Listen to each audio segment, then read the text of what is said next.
Sayangnya sehingga pada pagi hari ini kita masih diberi kesempatan untuk mengikuti kegiatan rutin pengajian IDAI yang alhamdulillah pada hari ini insya Allah nanti akan disampaikan oleh Ustadz Yai Haji Amri Suaji LC dengan tema wasiat Nabi Muhammad SAW kepada sahabat Abu Hurairah radhiyallahu anhu.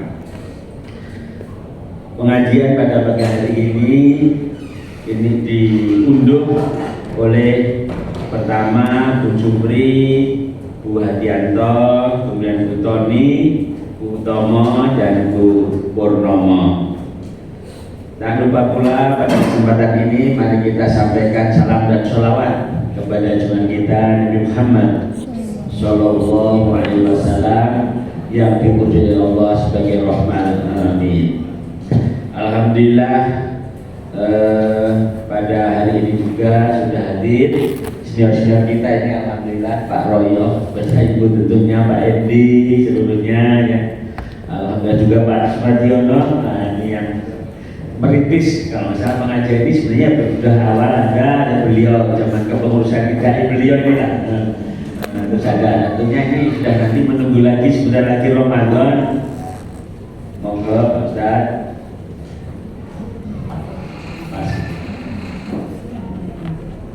Untuk selanjutnya sebelum kita mulai mari kita buka bersama dengan baca basmalah. Bismillahirrahmanirrahim. Untuk pertama kami mohonkan berkenannya Pak Suroyo untuk memberikan sambutan selaku ketua pengajian IDAI. Monggo.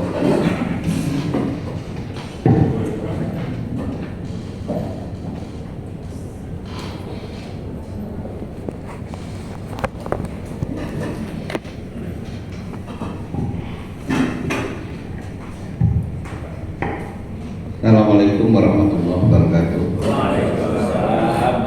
Bismillahirrahmanirrahim. Alhamdulillah wassalatu wassalamu ala Rasulillah wa ala alihi wa sahbihi wa man wala. Asyhadu an la ilaha illallah wa asyhadu anna Muhammadan abduhu wa rasuluh. Ya Allah, kami hadir di majelis ini untuk bersama-sama mengadakan pengajian Ikatan Keluarga Besar Dokter Indonesia cabang PDI.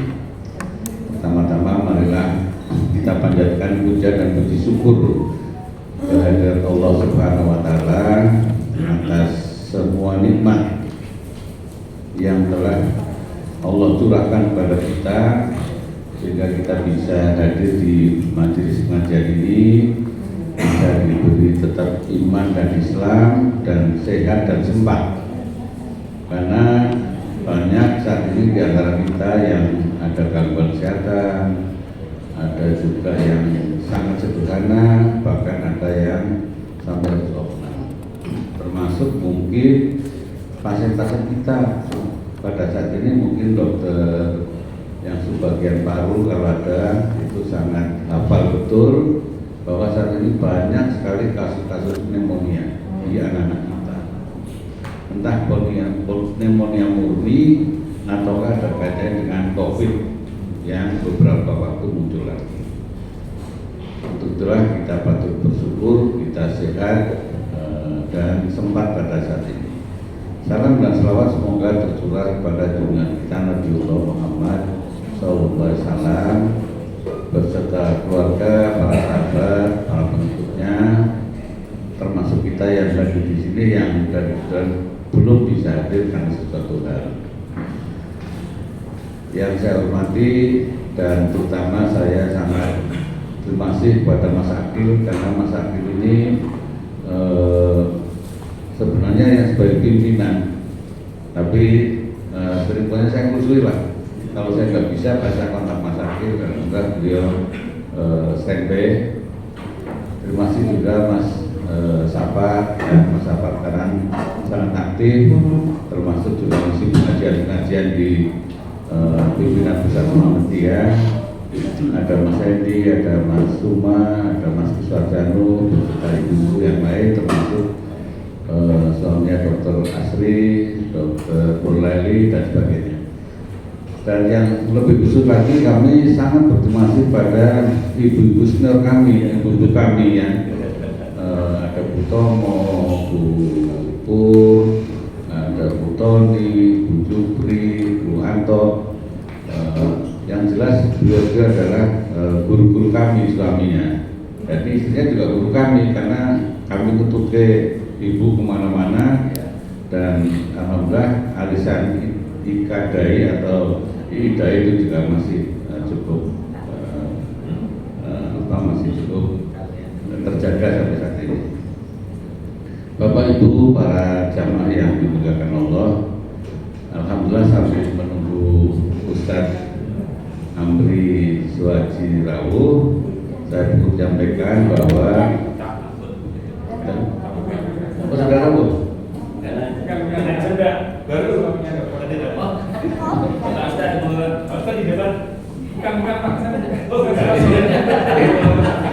itu soalnya dokter lagi.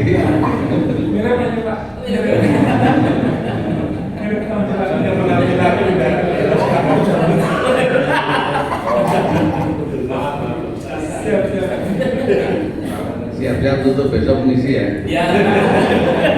Langsung dijaga. Baik, tapi itu baru yang baik. Jadi kami mengharapkan pertemuan pengajian ini sekaligus silaturahim mudah-mudahan tetap terjaga, bahkan makin meningkat, karena katanya kita generasi emas itu, generasi istimewa yang lahir mulai tahun 40 sampai tahun 70-an. Kita masih mengenal bende, senang nyolong buah-buah tetangga. Kan sekarang nggak ada anak nyolong itu, nggak ada itu.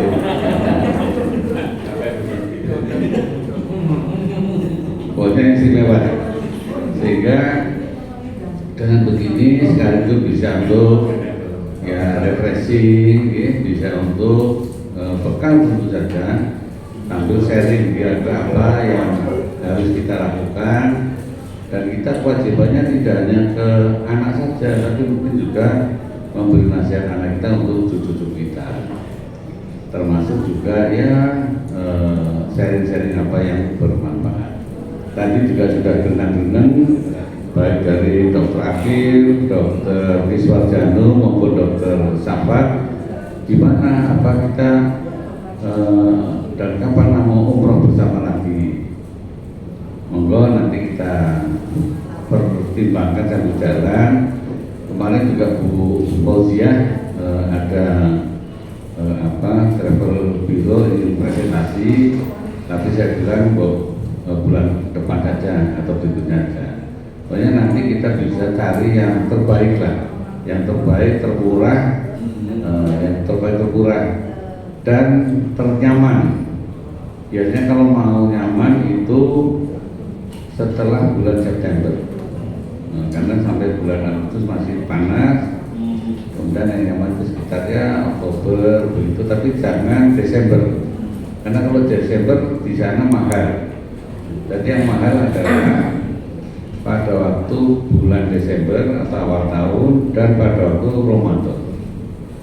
Kemarin kita sudah nyoba 10 teman sahabat dokter anak dengan istri di awal Ramadan gitu. Kalau nggak salah sekitar 40-an sekitar 40. Nah kalau akhir Ramadan seperti besok itu insya Allah sekitar 50. Tapi kalau yang tadi saya matur antara bulan September sampai November mungkin sekitar 30 sudah cukup baik. Nah nanti bisa kita diskusikan di grup sambil lalu sambil jalan. Mudah-mudahan rencana umroh bersama kita tahun ini ya, akhir tahun ini diijabah oleh Allah Subhanahu wa Ta'ala. Nanti mungkin para sejawat yang masih muda siapa tahu ingin bersama-sama kita menunaikan ibadah, menggenapkan rukun Islam walaupun ini berupa haji kecil. kalau sudah merasakan nikmatnya umroh selain bulan Ramadan, bisa mencoba umroh di awal Ramadan. Yang terus terang saja cukup berat adalah umroh akhir Ramadan. Karena umroh akhir Ramadan itu seperti haji penuhnya. Bahkan terutama di malam 27 itu kalau sudah masuk tidak bisa keluar. Kalau sudah masuk tidak bisa. Jadi diniati masuk ba'da asar, pulangnya ba'da subuh. Ya, itu kira begitu. Bapak Ibu, para jamaah yang dimuliakan Allah, mudah-mudahan saja apa yang kita harapkan, kita inginkan bisa terlaksana dengan sebaik-baiknya. Nah, mumpung belum ada Ustadz, barangkali kita ada yang ingin memberikan usulan atau masukan untuk forum pengajian ini, monggo saya persilahkan agar acara ini tetap bersemangat, tetap diikuti oleh banyak jamaah keluarga besar Ikatan Dokter Anak Indonesia cabang TI. Apakah ini pengajiannya gimana? Ya monggo saja gitu. Ya, monggo saya persilahkan. Pak Suman kalau ada usulan. Pengajian yang akan datang kapan di mana?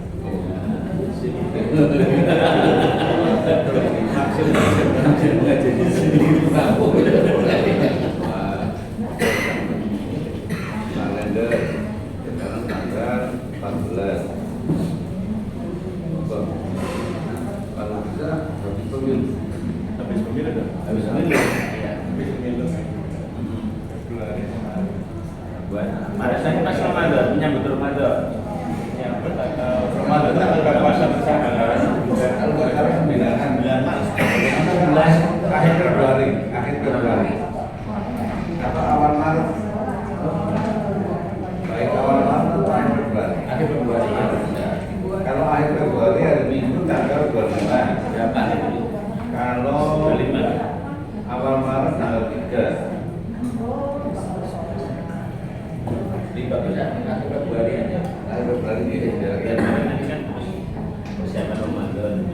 jadi ada usulan pengajian berikutnya Minggu tanggal 25 Februari. Jadi kira-kira 10 hari atau setengah bulan sebelum puasa. Nah, tentu saja nanti topiknya adalah persiapan menjelang bulan puasa. Mas Nur, Mas Umar, yang lain Mas Umar. Dasar dari putranya Mas mana ada seorang satu batas. Ini semua di kalimat bagus mau tak makan loh. Nonton pasien corong dengan pulau balik ke tempat bagus kita. Kalau tadi pun butuh nonton masalah ini. Oh, udah ada. Mas Pak.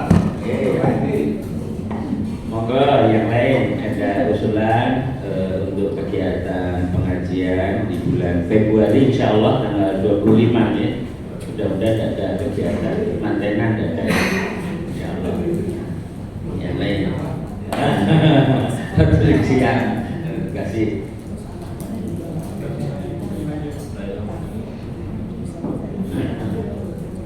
Oh ibu-ibu, monggo. Nah, sambil lidahan monggo. Yang ada. Yang penting tidak ada manten anggota IDAI dan kegiatan IDAI. Nah, insya Allah. Kegiatan menjadi seminar. Bedanya masih lama.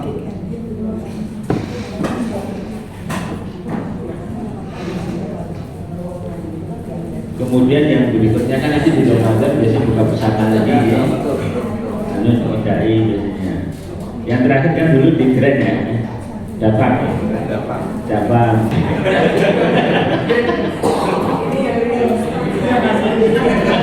Oh, saya kering. Langsung aja.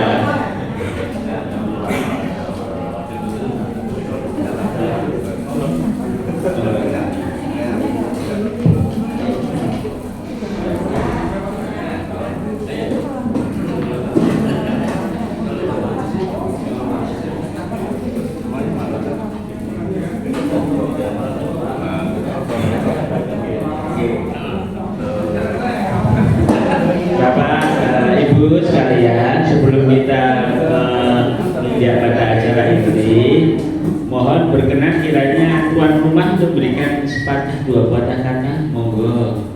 Ada enggak? Monggo, Jubri. Mewakili ya. Tadi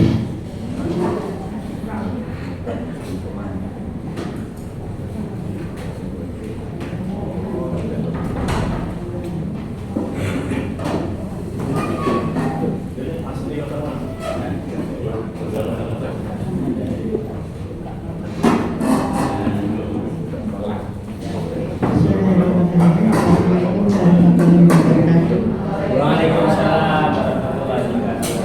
Pertama-tama saya ucapkan terima kasih atas kehadirannya dalam pengajian rutin Indah. Pada hari ini demokrasi tahu saja selama tiga. Saya hanya bisa mengucapkan terima kasih semuanya. Assalamualaikum warahmatullahi wabarakatuh. Waalaikumsalam warahmatullahi wabarakatuh. luar biasa, singkat, padat, cepat. Matur nuwun Bu Prof. Jupri, Bu Jupri, Bu Roni, kemudian Bu Tomo ya, sama orang sampun ngomong ya, alhamdulillah yang mengunduh kegiatan mengajar, insyaallah jadi amal jariah semuanya. Untuk selanjutnya kami serahkan pada Pak Roy. Matur Dr. Sapa, alhamdulillah Ustadz sudah rabu. Ya kebetulan ini soalnya Dr. Akil tapi tetangga saya. Nah, karena sama-sama di kasihan Ustadz ya matur Tuhan. Monggo Ustadz kita harapkan siraman rohaninya nopo yang bisa dijadikan bekal pada kita, terutama untuk menambah keyakinan dan apa yang kita lakukan sesuai dengan tuntunan. Monggo saya nanti juga persilakan.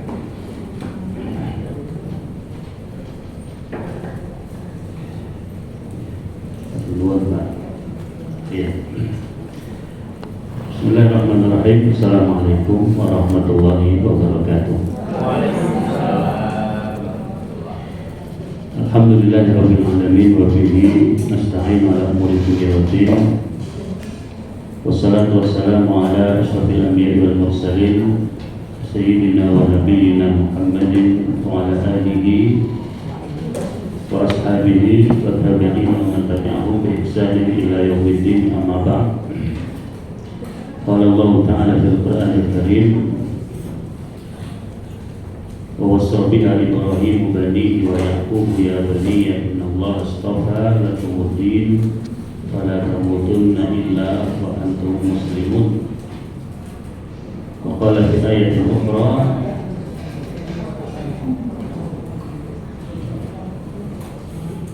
ma ta'buduna min ba'di am kuntum syuhada'a idh hadara Ya'qub al-maut idh qala li banihi ma ta'buduna min ba'di qalu na'budu ilahaka wa ilaha abaika Ibrahim wa Ismail wa Ishaq ilahan wahida wa nahnu lahu muslimun. Bapak-Ibu sekalian yang saya muliakan, pertama-tama kita selalu memanjatkan puja dan puji syukur kepada Allah Subhanahu wa Ta'ala atas segala nikmat dan karunia-Nya, yang mana pada pagi menjelang siang ini kita dimudahkan, dipertemukan oleh Allah Subhanahu wa Ta'ala untuk melakukan salah satu kebaikan, salah satu ibadah yang dalam hal ini adalah menjadi perintah Allah Subhanahu wa Ta'ala dan Rasulnya kepada kita, yaitu thalabul ilm, sekaligus juga menjalin dan menyambung tali silaturahmi. Kita bersyukur kepada Allah atas kesehatan yang diberikan kepada kita, atas segala kemudahan-kemudahan hidup yang diberikan kepada kita, dan juga bersyukur kepada Allah Subhanahu wa taala atas nikmat hidayah dan iman yang hingga detik ini Allah berikan dan ditanamkan ke dalam hati kita masing-masing. Dan semoga kita semuanya diberikan istiqomahan dan juga berada di atas ketaatannya, di atas hidayahnya hingga nanti kita menghadap Allah Subhanahu wa taala. Selawat dan salam kita aturkan kepada junjungan kita, penuntun kita Nabi Muhammad sallallahu alaihi wasallam, pada keluarga beliau, sahabat-sahabat beliau, dan kepada pengikut-pengikut beliau, siapapun yang mengikuti petunjuk dan tuntunan beliau hingga hari kiamat nanti. Baru sekali dirahmati Allah Subhanahu wa taala, pada kesempatan pagi ini ya, yang menjadi tema dari pengajian kita ataupun alim kita dalam hari ini, sebagaimana yang telah kami sampaikan mengenai wasiat Rasulullah SAW kepada sahabat Abu Hurairah radhiyallahu anhu, di mana sebutkan an Abi Hurairah radhiyallahu anhu, dari sahabat Abu Hurairah radhiyallahu anhu, qala, dia berkata, Ausani Khalili, telah berwasiat kepadaku, telah mewasiatkan kepadaku Khalili, kekasihku sallallahu alaihi wasallam, bitalati siyami talatati ayyam min kulli syahr, telah mewasiatkan kepadaku yang pertama yaitu untuk mengerjakan puasa 3 hari setiap bulan. Kemudian warakaat duha, yang kedua mengerjakan 2 rakaat salat duha. Kemudian yang ketiga wa an utira qabla an anam, dan mewasiatkan kepadaku untuk mengerjakan witir sebelum aku tidur.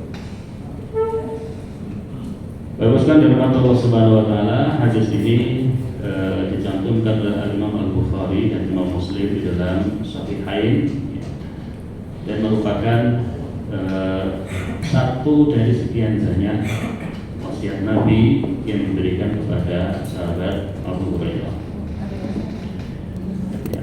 Dan termasuk yang sering disampaikan oleh Nabi kepada para sahabatnya, yaitu beliau sering berwasiat kepada siapa saja dari para sahabatnya. Selain kepada sahabat Abu Hurairah, Nabi juga pernah berpesan kepada sahabat Abu Bakar, sahabat Abu Dzar, dan sahabat Abu Dzar termasuk yang paling sering jadi dalil ataupun jadi mengapa orang sholat itu belum tentu layak menjadi pemimpin, karena seorang pemimpin itu tidak tuntutannya bukan hanya kesalahan beragama saja, tetapi juga harus memiliki jiwa kepemimpinan. Sebagaimana disebutkan bahwa suatu hari Rasulullah SAW menunjuk seorang sahabat untuk menjadi gubernur di salah satu negeri Islam. Pada saat itu kemudian Abu Dzar mengatakan, ya Rasulullah, kenapa engkau tidak menunjukku? Kenapa engkau tidak menunjukku? Nah kemudian Rasulullah mengatakan, ya Abu Dzar, innaka imru'un dha'ifun.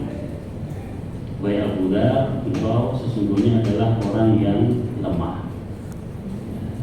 Sesungguhnya engkau adalah orang yang lemah.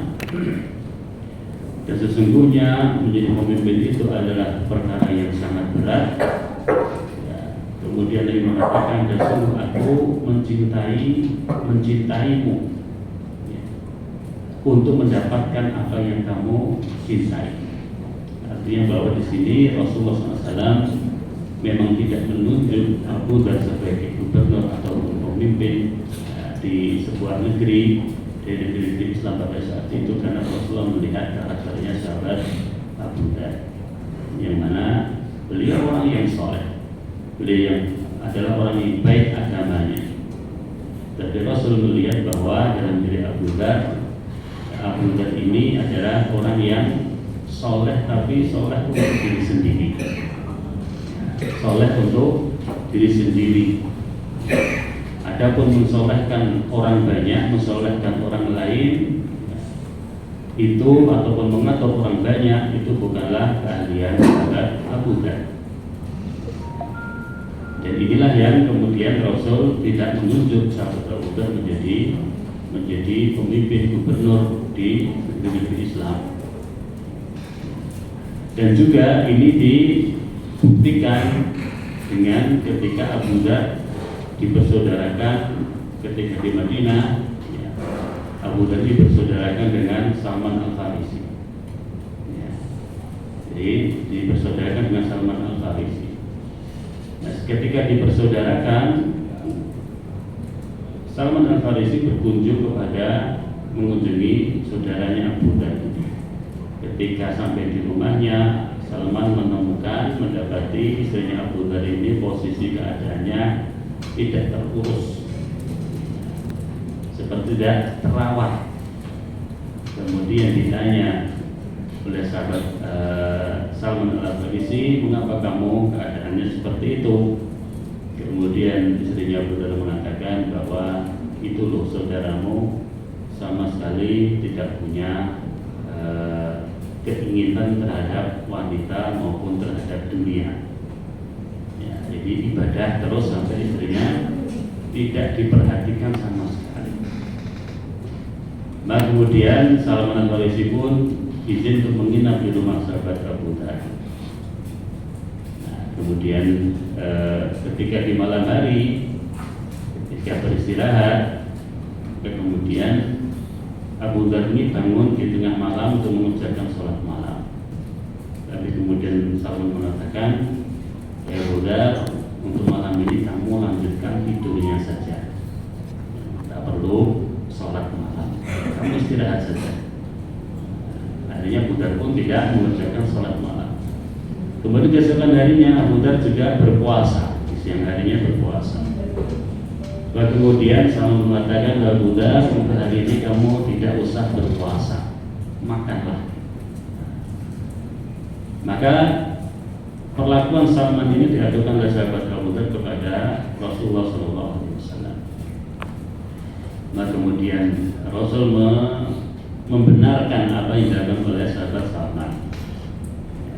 Jadi membenarkan bahwa sesungguhnya pada keluargamu itu ada hak yang harus engkau penuhi, pada dirimu juga ada hak yang harus engkau penuhi, dan setiap yang berhak itu harus diberikan haknya. Jadi di sini jangan mementingkan diri sendiri dengan beribadah kepada Allah terus menerus baik siang dan malam, sampai-sampai kemudian meninggalkan melalaikan orang-orang yang ada di sekelilingnya yang berhak untuk mendapatkan hak mereka. Jadi kita ataupun dari Nabi dari sahabat Abu Dhar.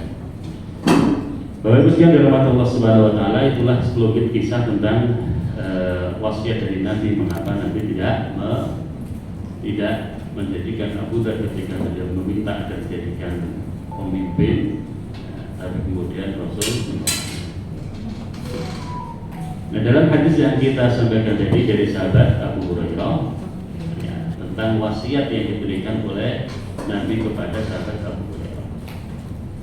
Nah, Abu Hurairah sendiri adalah seorang sahabat yang secara senioritas keislaman beliau termasuk belakangan masuk Islamnya, ya, karena beliau masuk Islam ya, pada saat perang Khaybar. Jadi dibandingkan sahabat yang lain, sahabat Abu Hurairah termasuk sahabat yang termasuk yang belakangan, tidak termasuk as-sabiqun al-awwalun ataupun sahabat-sahabat yang berislam, masuk Islam sejak di Mekah.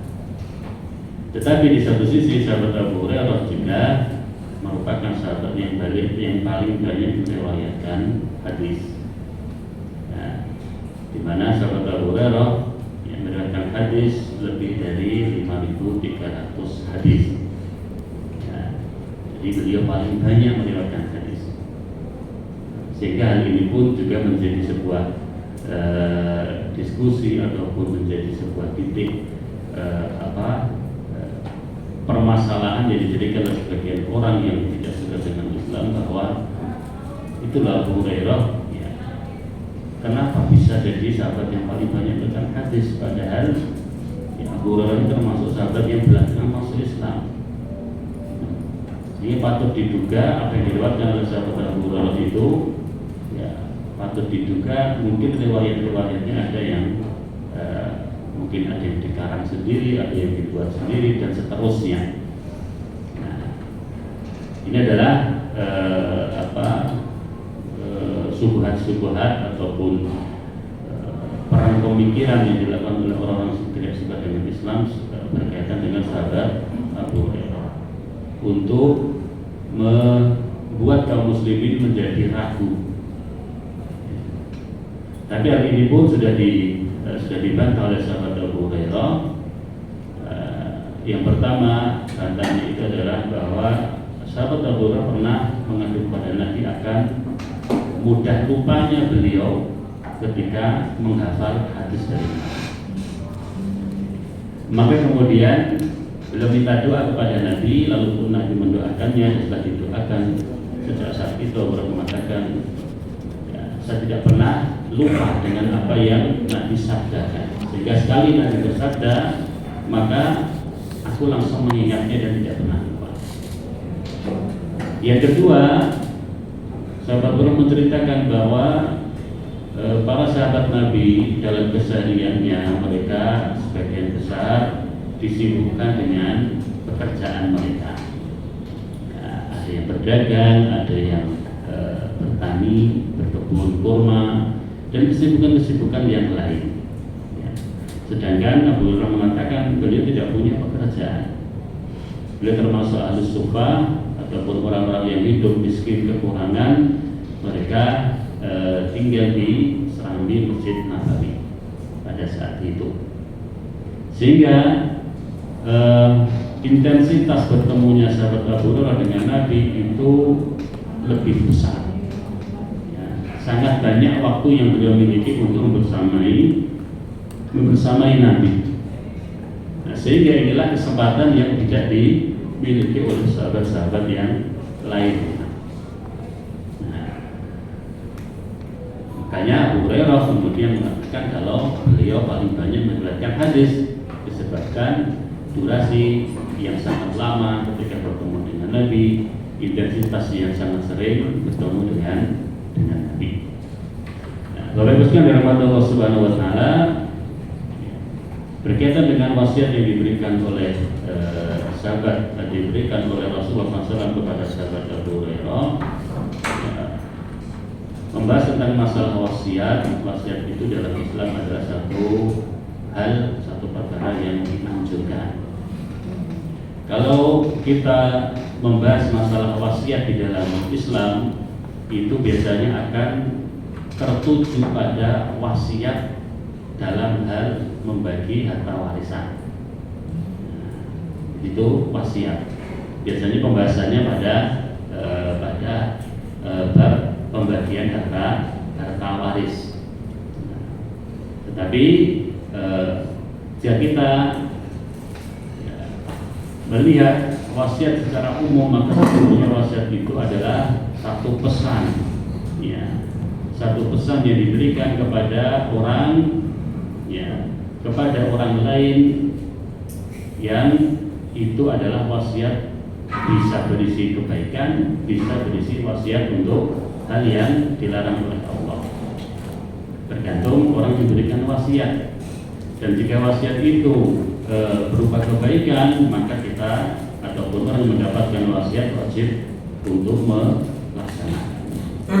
Tapi kalau wasiat itu berisi tentang perbuatan untuk melanggar aturan Allah SWT, untuk melanggar Islam, maka kita ataupun orang yang mendapatkan wasiat tidak boleh untuk melaksanakannya. Ya. Seperti wasiat ini adalah merupakan kebiasaan para nabi yang disampaikan kepada anaknya. Ketika Nabi Ibrahim memberikan wasiat berpesan kepada anak-anaknya, tadi. Ya. Jadi Nabi Ibrahim sebelum beliau wafat dan Nabi Yakub sebelum beliau wafat, pesan yang disampaikan, pertanyaan yang disampaikan kepada anak-anak beliau adalah ma ta'buduna min ba'di. Apa yang akan kalian sembah sepeninggalku? Jadi Nabi Ibrahim dan Nabi Ishak berwasiat kepada anak-anaknya. Dalam hal ini adalah tetaplah menyembah Allah, tetaplah mentauhidkan Allah Subhanahu wa taala meskipun ya sudah, meskipun nabinya ataupun Nabi Ibrahim dan Nabi Ishak ini sudah, Nabi Yakub ini sudah wafat. Juga termasuk salah satu pesan yang patut dan pantas untuk disampaikan kepada anak-anak kita ya, ketika kita di usia tua ataupun sebagai seorang bapak, seorang ibu, ya maka sering-seringlah untuk menanamkan tauhid di dalam diri anak-anak kita. Sebagaimana dilakukan oleh Nabi Ibrahim dan Nabi Yakub.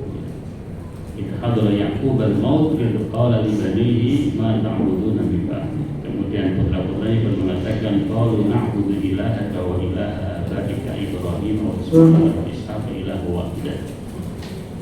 Bahwa kami menyembah apa yang kau sembah dan apa yang disembah oleh simbah-simbah ataupun nenek moyangmu.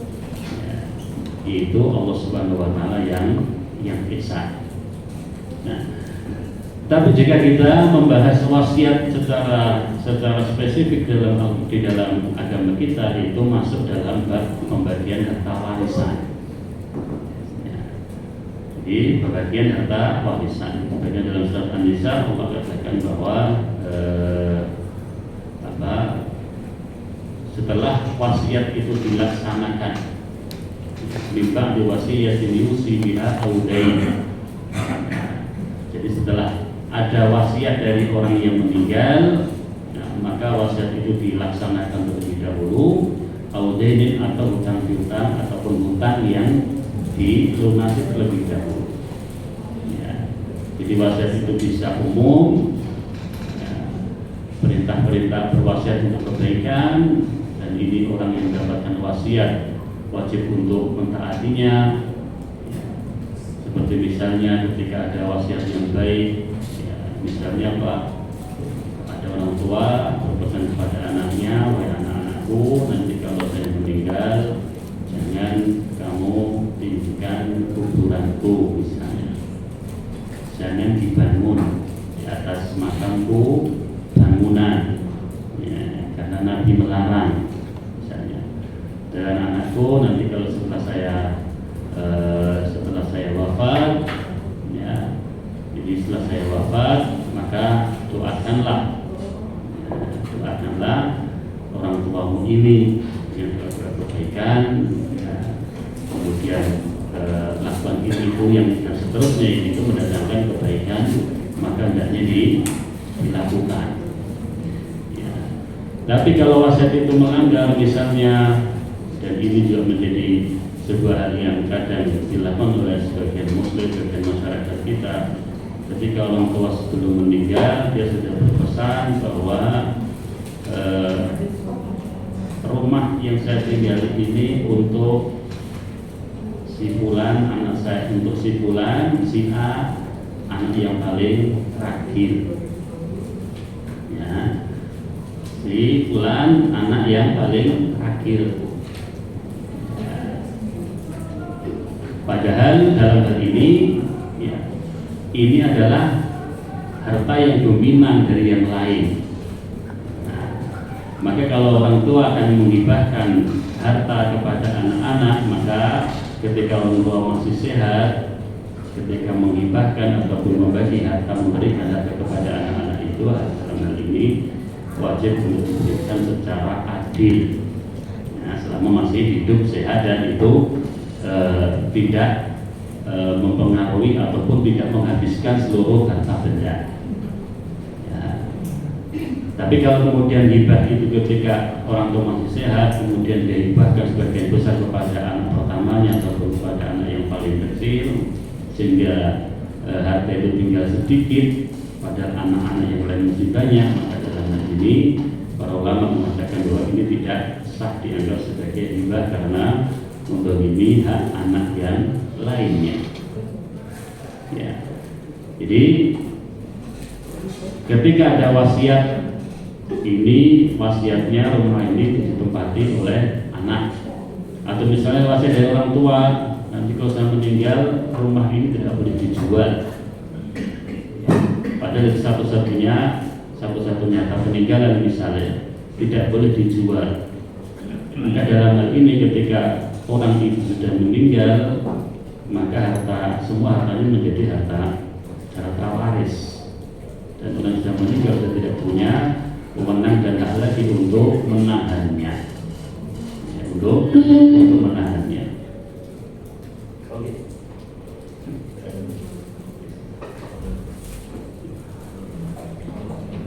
Dia masih ada menghadiri pernikahan Mandailing.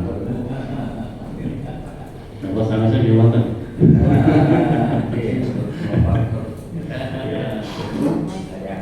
Ya, dari Ahad ya. Nah, Bapak sekalian dirahmati Allah Subhanahu wa taala, berkaitan dengan masalah wasiat jadi bahwa wasiat itu diberikan ataupun di dalam Islam hanya diperbolehkan kepada selain ahli waris, karena mengatakan la wasiyata li waris, tidak ahli waris itu tidak mendapatkan wasiat dalam hal warisan karena dia sudah mendapatkan jatahnya secara khusus. Kalau siapa ya, wasiat itu ya bisa untuk kerabat yang lain yang secara pembagian waris dia tidak mendapatkan ya. Jadi misalnya untuk ketika seorang yang meninggal itu dia punya anak laki-laki dan perempuan komplit ya, maka di sini ada keponakan yang tidak bisa mendapatkan ataupun paman yang tidak bisa mendapatkan ya, dan seterusnya. Maka kemudian yang bisa mendapatkan ini bisa mendapatkan waris, tidak bisa mendapatkan wasiat. Tetapi yang jadi perhatian dalam Islam bahwa wasiat itu maksimal 1/3, itu sudah paling banyak, ya, tidak boleh lebih. Ya, jadi waktu lutu hadir dan 1/3 itu sudah sangat banyak. Nah, maka ketika membicarakan membahas masalah warisan itu sebelum harta warisan dibagikan, maka yang perlu diperhatikan adalah menyelesaikan semua kewajiban si mayit. Ya, termasuk di sini adalah melunasi hutang-hutangnya, dan juga jika ada wasiat maka wasiat itu harus diselesaikan terlebih dahulu. Ya, dilaksanakan terlebih dahulu. Ya, jadi misalnya ketika ada bapak yang meninggal, kebetulan orang yang berkecukupan, kemudian dia berwasiat bahwa sebelum meninggal dia berwasiat bahwa tanah yang di sana saya wakafkan, dan itu ketika dihitung itu hanya misalnya 1/4 dari seluruhnya, maka ini harus dilaksanakan. Ini saya sedekahkan, ini saya berikan ke ini dan seterusnya. Nah, dan ini harus dilaksanakan oleh ahli waris. Jadi ketika hutang sudah diselesaikan, jika ada hutang, kemudian ketika ada wasiat sudah diselesaikan, baru kemudian harta warisan itu dibagi. Ya, dan termasuk di antara rahmatnya agama ini adalah wa idza hadal qismata ulul qurba wal yatama wal masakin farzuquhum minhu. Ya. Ini juga untuk menyambung hubungan kekerabatan. Ketika pembagian harta warisan itu kok di sana ya ada orang-orang kerabat yang secara hukum adat dia tidak mendapatkan, maka dianjurkan. Jadi ini seharusnya dianjurkan, bukan diwajibkan. Dianjurkan Allah, dianjurkan ya dibagi. Ya. Jadi ya dibagi, diberi meskipun sedikit. Ya. Jadi Jadi farzuquhum minhu wa idza hadarul qismata, dan apabila hadir pada saat pembagian itu ulul qurba, orang-orang yang memiliki hubungan kerabat, wal yatama, dan orang-orang yatim, wal masakin, dan orang-orang miskin, ya, farzuquhum minhu, maka berikanlah kepada mereka, maka berikanlah rezeki bagiannya kepada mereka, wa qul lahum qawlan ma'rufa, dan berbicara dengan mereka dengan pembicaraan, dengan ucapan yang baik. Artinya bahwa ya mereka diberi sekedarnya dengan kemudian diikuti ucapan-ucapan yang baik. Nah, maka di sini kalau semua dilakukan sesuai dengan aturan Islam, maka ketika seseorang itu wafat, yang akan terjadi berikutnya adalah malah akan kerukunan akan terjaga. Kerukunan akan tetap terjaga, hubungan kerabat, hubungan keluargaan, hubungan saudara itu akan tetap terjaga. Ya, bahkan bisa semakin erat. Ya. Tapi kalau dibagi menurut pembagian orang tua, ya, menurut pembagian seorang tua tanpa memperhatikan dan mengindahkan aturan Islam, ya maka sangat terbuka peluang untuk kemudian adanya pecahnya tali persaudaraan, kakak tidak menganggap adiknya, adik tidak menganggap kakaknya, dan seterusnya disebabkan karena warisan yang tidak dibagi secara Islam. Kalau semuanya berpasrah total, pasrah pokok dengan aturan Islam, maka insya Allah semua akan akan legowo. Ya, akan legowo karena Allah sendiri yang langsung membagi. Warisannya Allah sendiri yang langsung membagi. Di dalam Al-Quran di awal-awal surat An-Nisa itu langsung dibagi. Kalau ini meninggal, ya, kemudian ada anaknya laki-laki perempuan, maka masing-masing dapat sekian. Kalau ada 2 anak perempuan kemudian tidak ada anak laki-laki, maka mendapatkan sekian, dan seterusnya. Kalau ada seorang istri meninggal, maka saat istri meninggal, maka jika tidak punya anak maka suami dapat sekian. Kalau punya anak maka dapat sekian, dan seterusnya. Itu ada semua. Nah, kalau kita kemudian menyerahkan semua urusan hal ini kepada Al-Quran, kepada Allah Subhanahu Wa Taala, maka insya Allah akan ada keberkahan dari hal ini. Ya. Karena kemudian Allah menegaskan setelah menerangkan dalam bagian warisan itu, tilka hududullah. Itulah batasan-batasan yang telah Allah tetapkan. Wa may yata'adda hududahu, barang siapa yang melampaui batas, barang siapa yang melanggar batasan-batasan Allah, yudkhilhu nar, Allah akan memasukkannya ke dalam neraka. Jadi Bapak Ibu yang dirahmati Allah Subhanahu Wa Taala, ini adalah ketika kita membahas masalah wasiat di dalam Islam, maka biasanya akan terfokus pada wasiat yang ditinggalkan oleh si mayit, ya, yang harus dilaksanakan ataupun yang harus disikapi oleh para ahli warisnya. Nah, dalam hadis ini sahabat Abu Hurairah radhiyallahu anhu menceritakan mengenai wasiat pesan yang diberikan, yang disampaikan oleh Rasulullah SAW kepada beliau. Ya. Dan para ulama ya, ketika menafsirkan hadis ini, mensyarah hadis ini, ya, kenapa di sini isinya adalah hal-hal berkaitan dengan amalan-amalan sunnah? Ya, karena di sini kan mewasiatkan untuk berpuasa 3 hari dalam sebulan, kemudian mengerjakan sholat 2 rakaat duha, ya, kemudian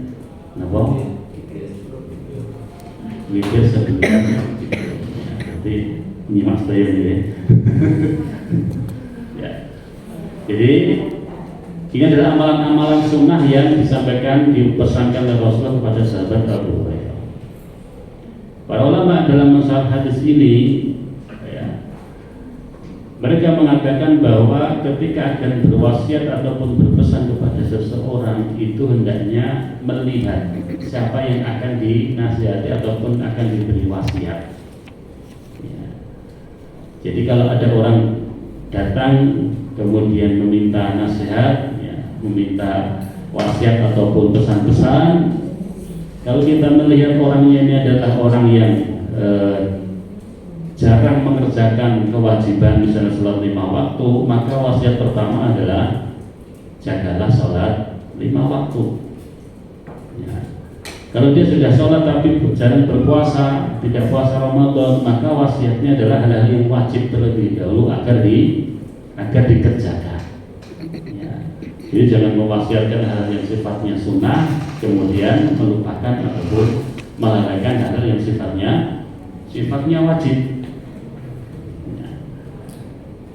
Jadi kalau sudah semua kewajiban-kewajiban itu kita mengetahui bahwa orang sudah melakukannya, baru kemudian ada yang sifatnya sunnah.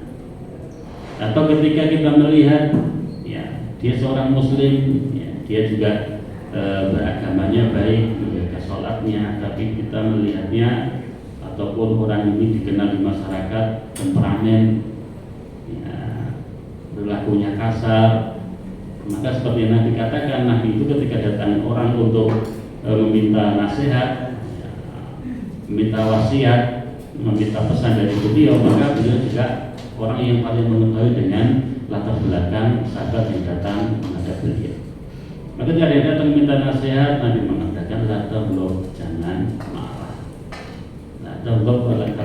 jangan kamu marah, maka kamu akan mendapatkan surga. Di sini dikatakan bahwa orang yang datang menghadap Nabi ini adalah orang yang emosian dan ramai. Maka disampaikan adalah jangan marah. Nah, wala tarjana, ya. Kemudian la taghdab ini kan banyak penafsiran. Ya. Banyak penafsiran itu misalnya meskipun kamu adalah seorang pemarah, seorang yang suka emosi, temperamen, tapi ketika datang kemarahan itu, ya jangan dilampiaskan. Sebaiknya kamu pergi saja, tinggalkan tempat itu daripada terjadi hal-hal yang membuat kamu menyesal. Atau kalau kamu marah, maka ya kalau dalam keadaan berdiri maka duduklah. Kalau marah dalam keadaan duduk maka berbaringlah. Kalau marah maka berwudulah. Artinya di sini redakanlah kemarahanmu. Ya.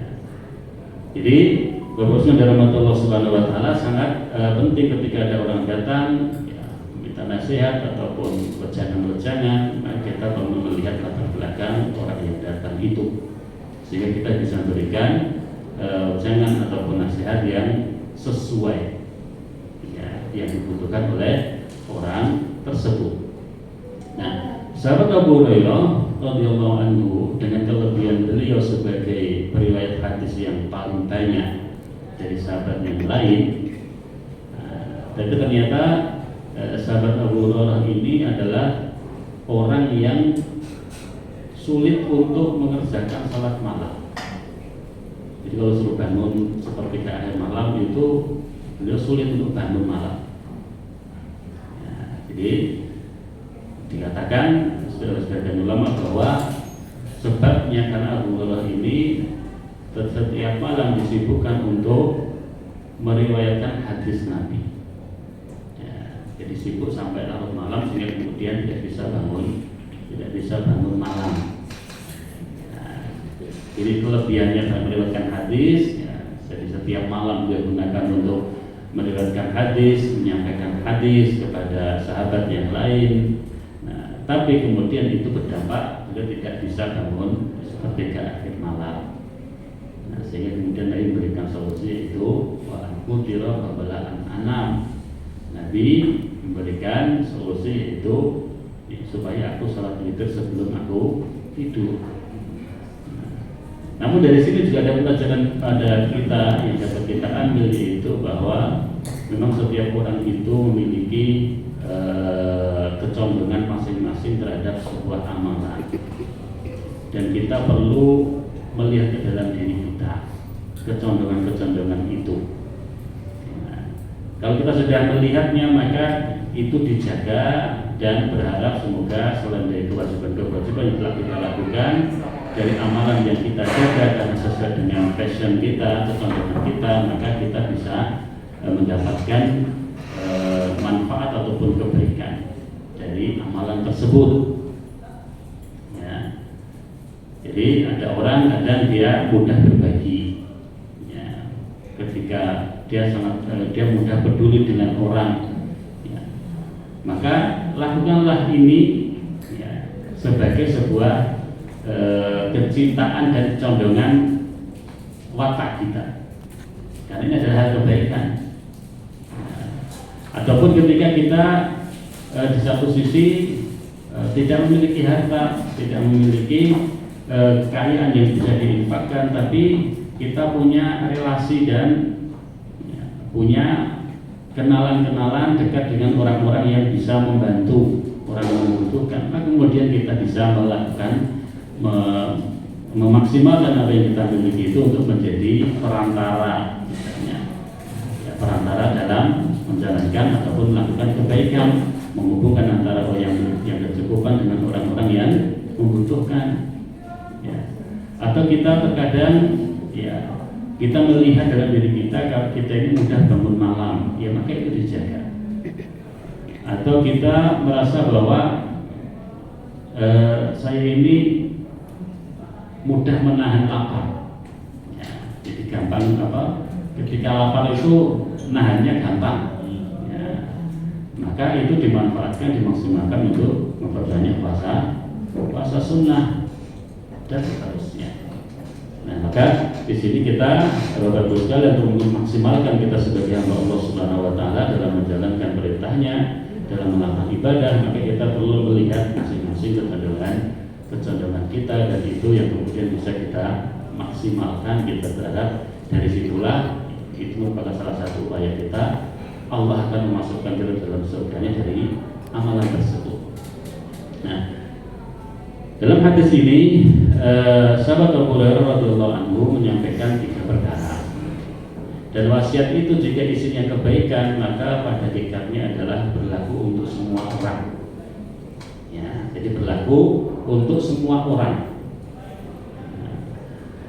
Jadi berlaku untuk semua orang itu ya, ini adalah kebaikan yang dianjurkan untuk dilakukan meskipun diwasiatkan hanya kepada satu orang, tapi ketika yang lainnya mengetahuinya dan itu adalah perintah untuk melakukan kebaikan, sesungguhnya itu berlaku untuk semua.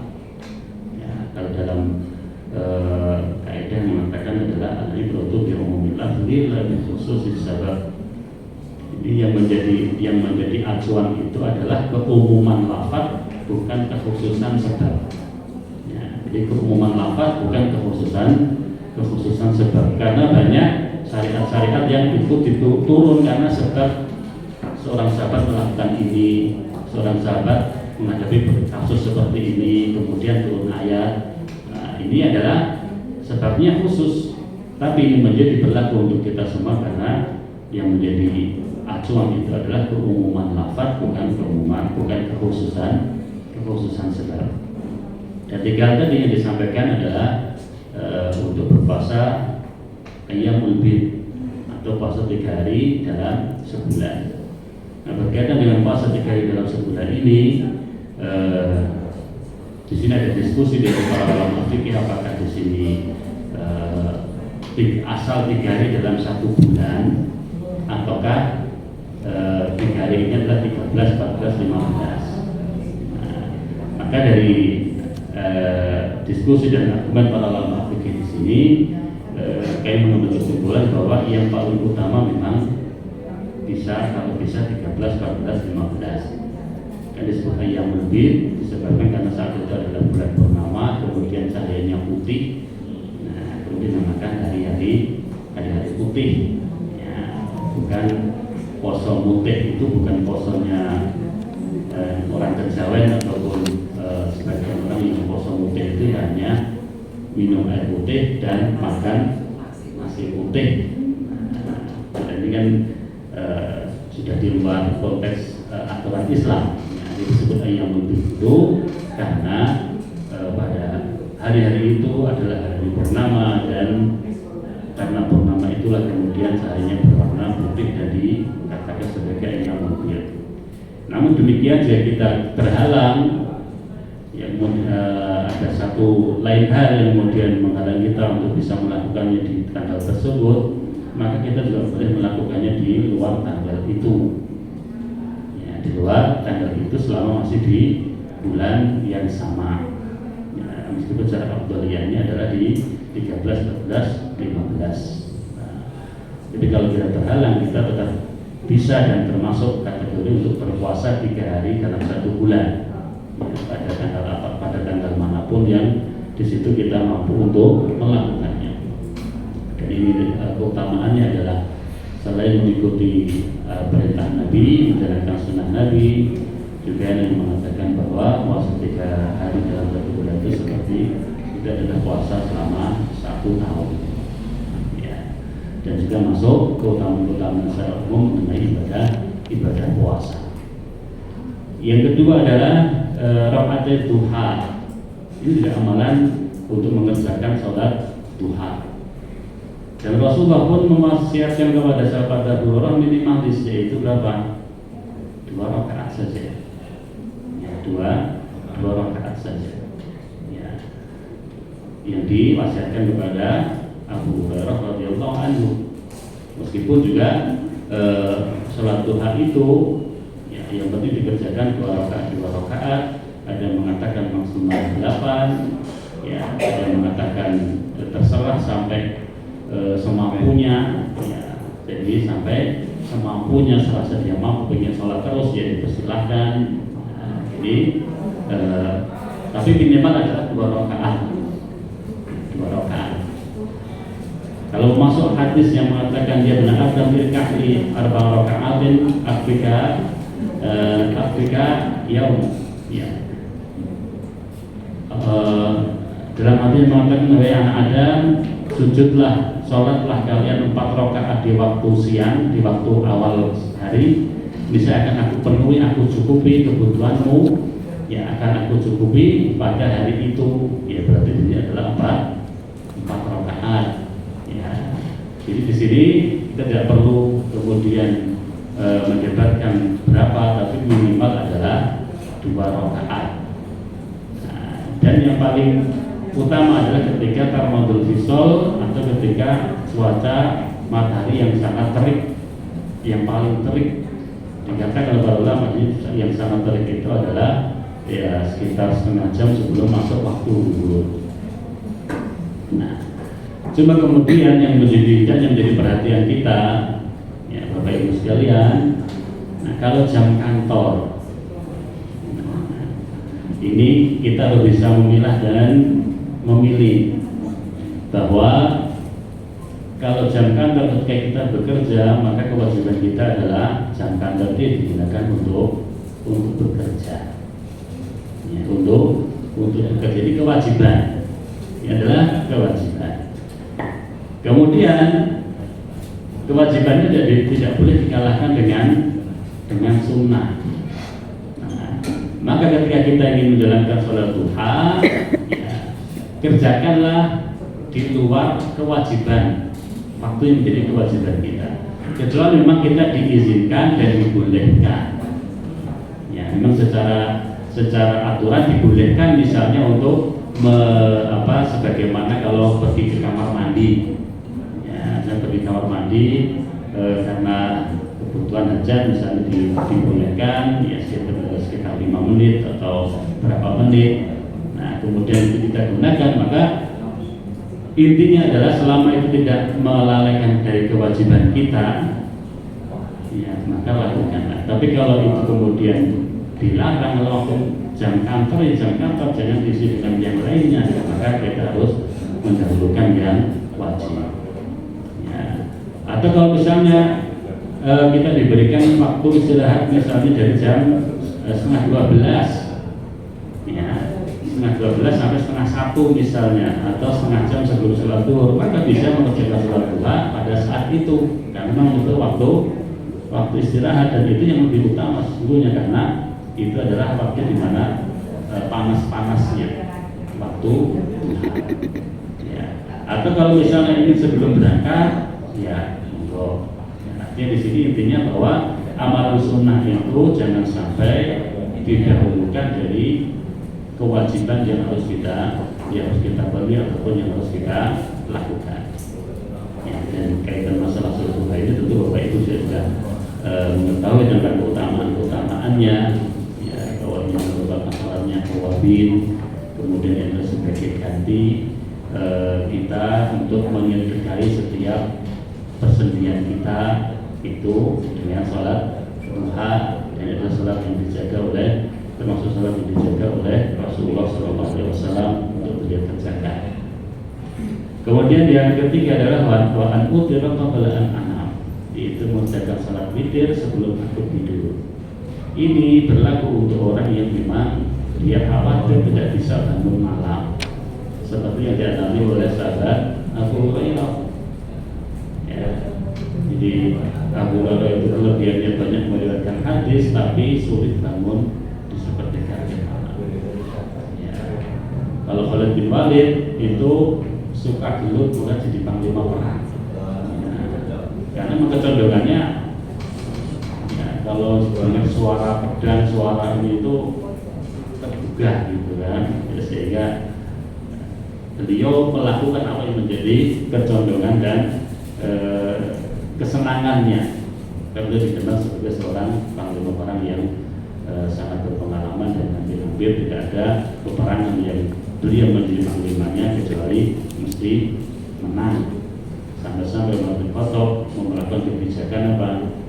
Ya, Khalid bin Walid dipensiunkan dulu, ya, jangan memimpin perang dulu, ya. Karena apa? Umar bin Khattab khawatir para sahabat ataupun kaum muslimin sampai mengkultuskan Khalid bin Walid. Pokoknya kalau yang memimpin Khalid bin Walid mesti menang. Nah, jadi mesti menang, sehingga waktu itu kemudian Khalid bin Walid sengaja dihentikan sejenak ataupun diberhentikan oleh sahabat Umar bin Khattab untuk menjadi panglima dan dipimpin oleh panglima yang lain dari sahabat yang lain. Nah, jadi kalau kita meninggalkan kesibukan kita di siang harinya, kita banyak pekerjaan yang melelahkan, kemudian kita khawatir tidak bisa bangun malam, maka kita dianjurkan untuk melaksanakan sholat witir sebelum tidur. Ya, karena witir itu merupakan kebiasaan yang dijaga oleh Rasulullah SAW untuk beliau kerjakan.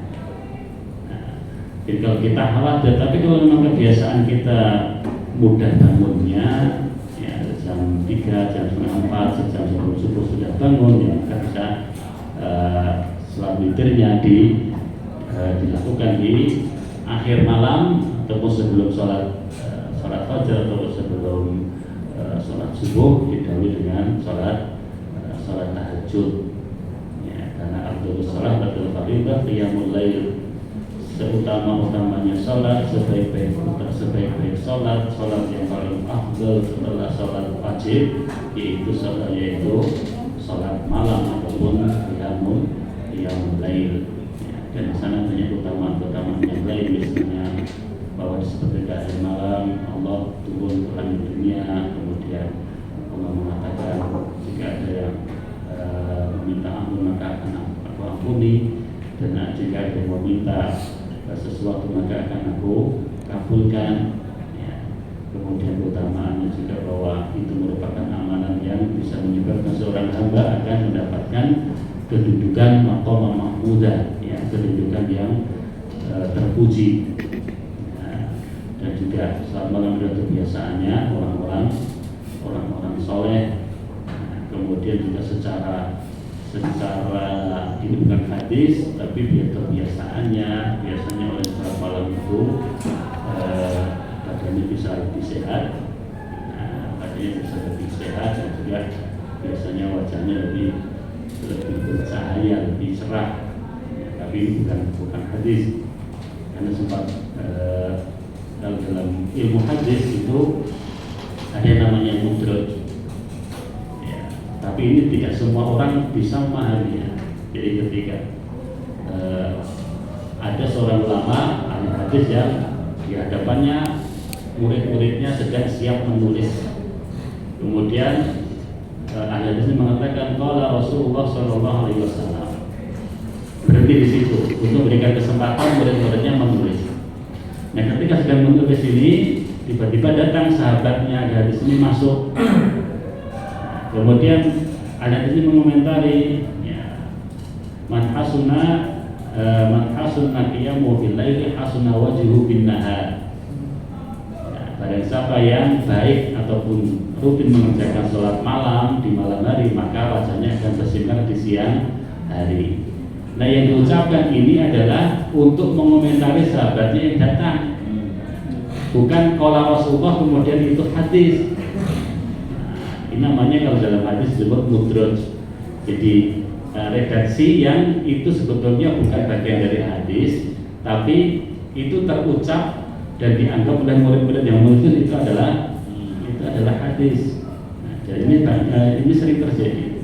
Kadang-kadang kalau Rasulullah SAW kemudian gurunya ini mengatakan tolong ambilkan air minum semoga Allah ini, kemudian dianggap itu ditulis, ya, dianggap kalau Rasulullah kemudian itu, ya, atau kemudian ya banyak faktor-faktor yang kemudian disebut sebagai mudraj.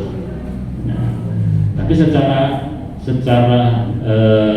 yang bisa kita lihat dan bisa kita saksikan dalam keseharian kita memang bahwa secara fisik itu orang yang bisa menjaga sholat malam biasanya lebih sehat, ya, tentunya yang tidak berlebihan di dalam mengerjakannya.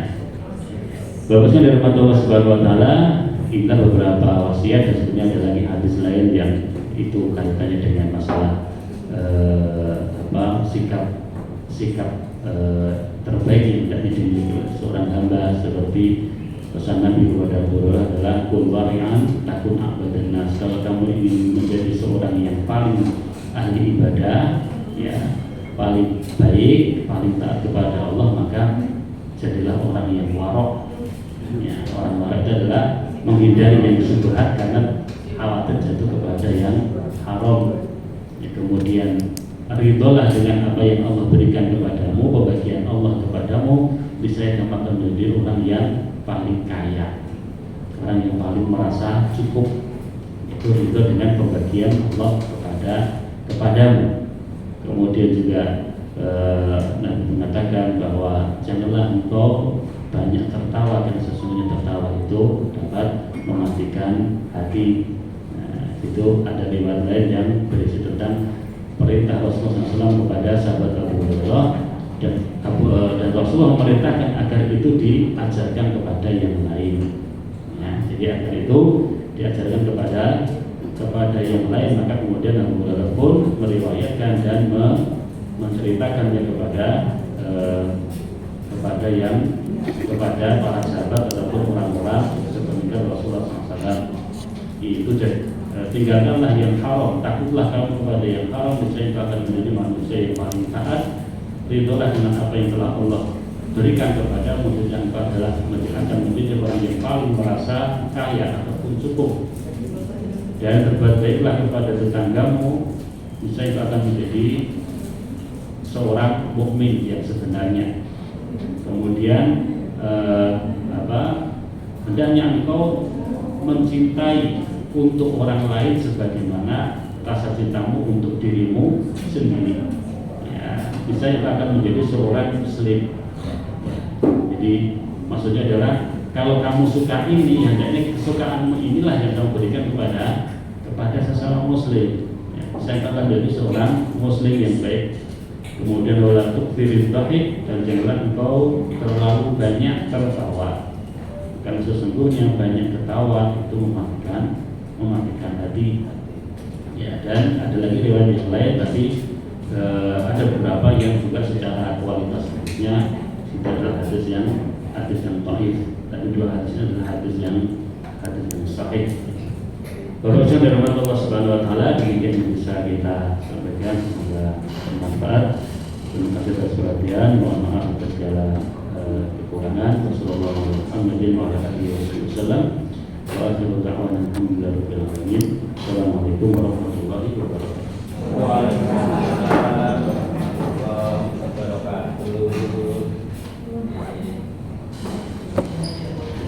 Alhamdulillah. Terima kasih Ustaz Abdi. Barangkali ada yang ingin memperdalam lagi, ada yang menanyakan, masih ada waktu. Kami persilakan, monggo. terkait tadi wasiat, 3 wasiat ya, puasa 3 hari, kemudian sholat duha 2 rakaat, dan yang satunya witir sebelum tidur. Apa kita menjadi sahabat Abu Hurairah aja ya? Yang lebih mudah istilahnya, itu pun juga sulit. Rapat aja dipesankan seperti itu kelihatannya mudah ya, tapi ya jadi kebiasaan belum tentu ya. Sendiri mau itu lupa juga, kecapean dan sebagainya. Monggo yang lainnya, kalau yang ingin menanyakan kami silakan, masih ada waktu. Saat ini masih jam 10:45, kita masih ada 15 menit. Kalau di mumpung. Kalau ini Ustaz, kalau kaitannya dengan yang puasa Senin Kemis, kemudian yang 3 hari, yang berturut-turut tadi, yang 13, 14, 15. Kalau kita hanya Senin Kemis saja sudah 3 hari, ya, lebih dari 3 hari kan seperti itu. Apakah sudah dapat apa ya itu kelebihan atau rahmat dari Allah seperti itu, bagaimana? Apa harus juga Senin Kemisnya ya tetap, tapi 3 hari juga harus atau seperti apa gitu? Kalau suruh milih misalnya kita mau milih aja ya 3 hari aja, kalau cuma Senin Kemis, ya. Monggo.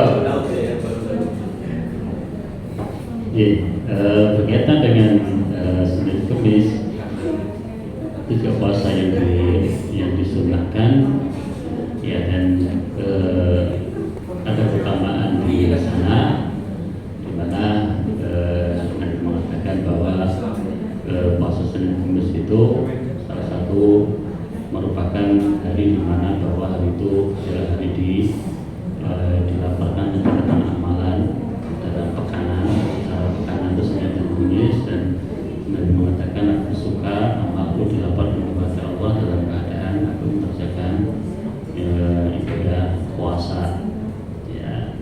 Jadi kemudian dia mengatakan bahwa pada hari itu ada tafsiran dalam yang dilahirkan dan seterusnya.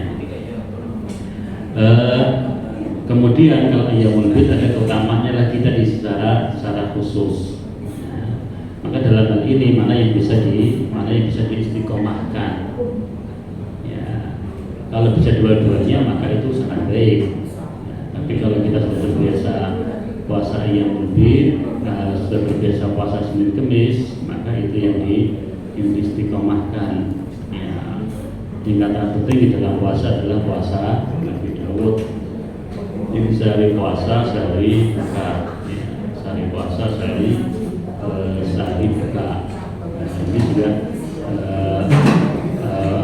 orang yang bisa, ini adalah puasa yang paling mendekatkan diri kepada Allah Subhanahu Wa Taala setelah puasa yang wajib, yaitu puasa Ramadan. Jadi mana yang bisa diistiqomahi? Yang bisa diistiqomahi, kalau dua-duanya bisa, maka itu betul lebih baik. Tapi kalau misalnya Ayyamul Bid berbarengan dengan Senin Kemis, maka di situ ada 2 niat yang bisa kita gabungkan, yaitu puasa Senin Kemis dan juga puasa Ayyamul Bid, sehingga kita dapat dua pahala dalam satu ibadah sama yang dilakukan ya, karena berbarengan. Ada lagi?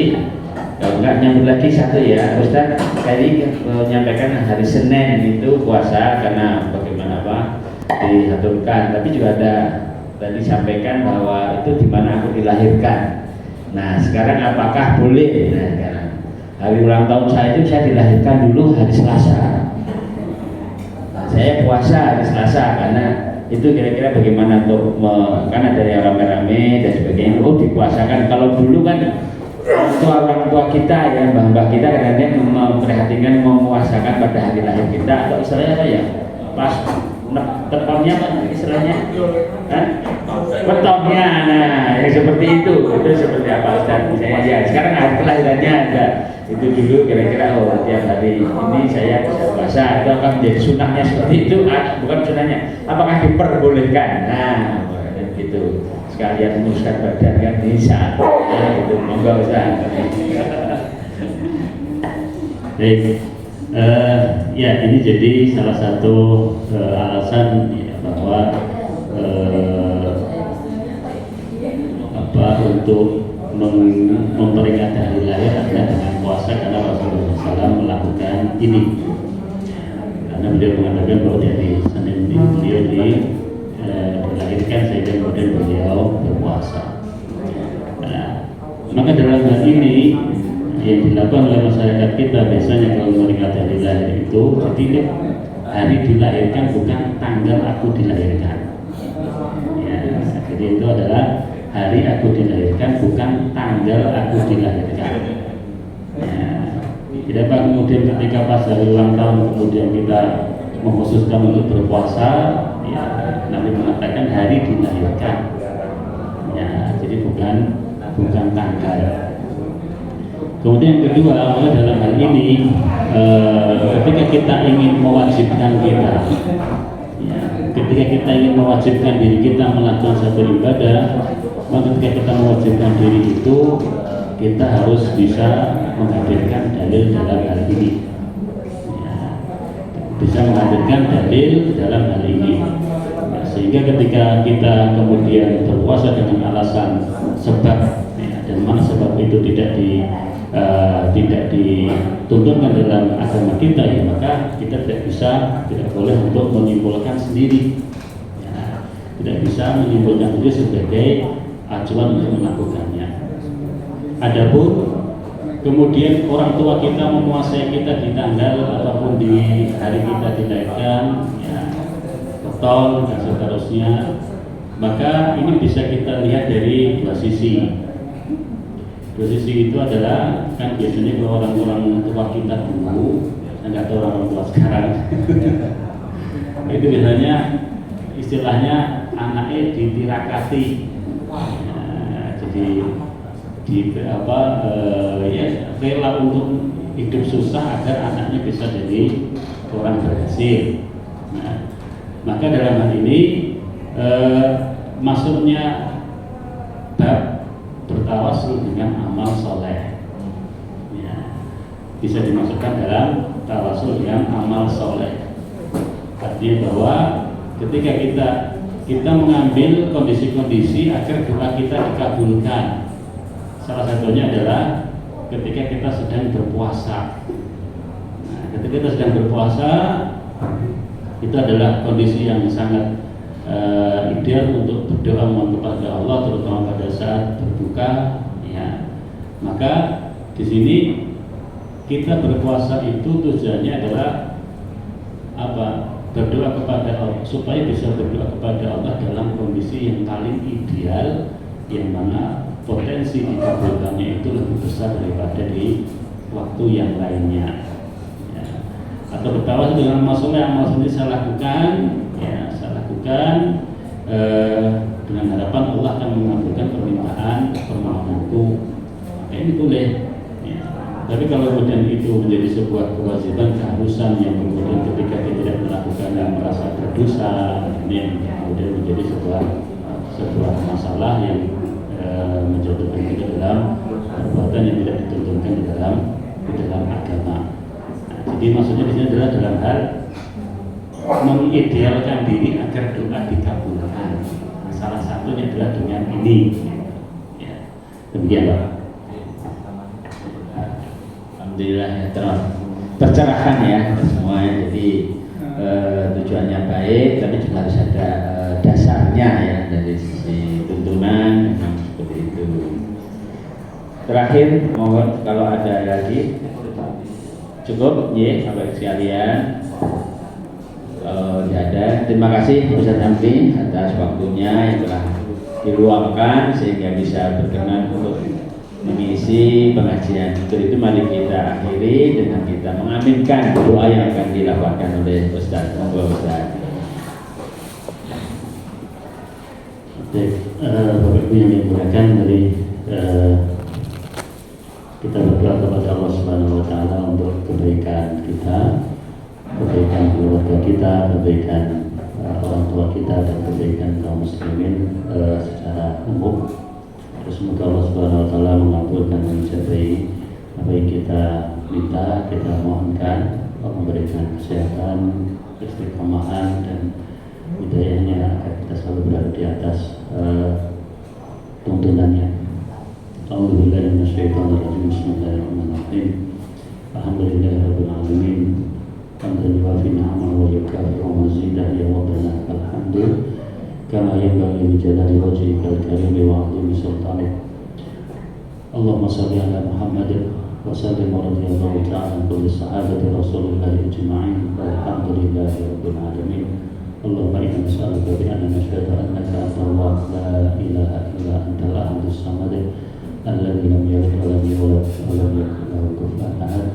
Ya Allah, ya Tuhan kami, sungguh kami mohon kepadamu ya Allah, kami minta kepadamu ya Allah, karena kami yakin dan kami bersaksi bahwa Engkau adalah zat yang hak untuk kami sembah. Engkau adalah zat yang maha esa, kepadamu segala harapan kami gantungkan, kepadamu segala permohonan kami sampaikan. Engkau adalah zat yang tidak beranak dan tidak pula diperanakan. Engkau adalah zat yang tidak dilahirkan dan tidak pula melahirkan. Allahumma fil lil mu'minina wal mu'minat wal muslimina wal muslimat al ahya'i minhum wal amwat innaka sami'un qaribun mujibud da'wat wa ya qadhiyal hajat. Ya Allah, ya Tuhan kami, ampunilah dosa-dosa kami ya Allah, ampunilah dosa-dosa orang yang beriman, yang laki-laki maupun yang wanita yang masih hidup bersama kami di dunia ini ataupun telah mendahulukan menghadapmu ya Allah. Allahumma a'inna ala dzikrika wa syukrika wa husni ibadatik. Ya Allah, bantulah kami. Ya Allah, ringankanlah kami. Ya Allah, berikanlah hidayah kepada kami agar kami bisa selalu mengingatmu dan berpikir kepadamu. Bantulah kami untuk menjadi hamba yang bersyukur. Bantulah kami untuk bisa beribadah dengan baik terhadapmu. Allahumma fir lana wa liwalidayna warhamhuma kama rabbayana shighara. Ya Allah, ya Rabb kami, ampunilah dosa-dosa kami ya Allah. Ampunilah dosa kedua orang tua kami. Tutupilah aib-aib mereka ya Allah. Jika mereka memiliki kekurangan dan kesalahan, maka ampunilah mereka ya Allah. Jika ada orang tua kami yang telah wafat, jika ada orang tua kami yang telah wafat, maka lapangkanlah kuburnya ya Allah. Tempatkanlah mereka di tempat terbaik di sisi-Mu ya Allah. Dan jika mereka masih hidup bersama kami, maka rahmatilah, maka jagalah kesehatan, maka jagalah mereka dari segala keburukan. Sayangilah mereka berdua sebagaimana mereka telah mengasihi dan menyayangi kami di waktu kecil. Allahumma aminna fi awtanina wa aslih a'immatana wa wulata umurina wa inhum ala ta'diyati amanatihim. Ya Allah, ya Rabb kami, berikanlah kami rasa aman dan rasa tenang untuk tinggal di negeri kami ya Allah. Perbaikilah para pemimpin kami. Berikanlah bimbingan kepada para pemimpin kami agar mereka bisa meletakkan kebijakan-kebijakan, meletakkan peraturan-peraturan yang Engkau cintai dan Engkau ridhai. Allahumma ighfir lana wa li ikhwanina alladziina sabaquna bil iman wa la taj'al fi qulubina ghillan lil ladziina amanu rabbana innaka ra'ufur rahim. Rabbana hab lana min azwajina wa dhurriyyatina qurrata a'yun waj'alna lil muttaqina imama. Ya Allah, ya Rabb kami, anugerahkanlah kepada kami pasangan dan anak keturunan yang menjadi penghias mata kami ya Allah, menjadi sesuatu yang menyenangkan pikiran kami ya Allah, menerangkan hati kami ya Allah, dan jadikanlah kami serta keturunan kami menjadi pemimpin dari orang-orang yang bertakwa. Allahumma inna da'awnaka kama amartana fastajib lana ya Rabbana kama wa'adtana. Ya Allah, ya Rabb kami, sesungguhnya kami memohon kepadamu, kami minta kepadamu ya Allah sebagaimana Engkau perintahkan kami, maka kabulkanlah ya Allah sebagaimana Engkau telah berjanji untuk mengabulkan permohonan kami. Allahumma inna nas'aluka al-jannah wa ma qarraba ilayha min qawlin aw amal wa na'udzu bika minan nar wa ma qarraba ilayha min qawlin aw amal. Allahumma arina al-haqqa haqqan wa warzuqna ittiba'ah wa arina al-batila batilan wa warzuqna ijtinabah. Ya Allah, tunjukkanlah kepada kami yang hak itu adalah hak, yang benar itu adalah yang benar, dan mudahkanlah kami untuk melaksanakannya, dan tunjukkanlah kepada kami ya Allah yang batil itu tampak terang sesuatu yang batil, dan mudahkanlah kami untuk menjauhinya. Rabbana atina fid dunya hasanah wa fil akhirati hasanah wa qina adzabannar. Subhana rabbika rabbil izzati amma yasifun wa salamun alal mursalin walhamdulillahi rabbil alamin. Terima kasih, dan kita akhiri dengan baca hamdalah. Alhamdulillahirabbil alamin. Kurang lebihnya mohon maaf. Astaghfirullah. Wassalamualaikum warahmatullahi wabarakatuh. Untuk selanjutnya selanjutnya acara dipersilahkan untuk makan siang sudah disiapkan.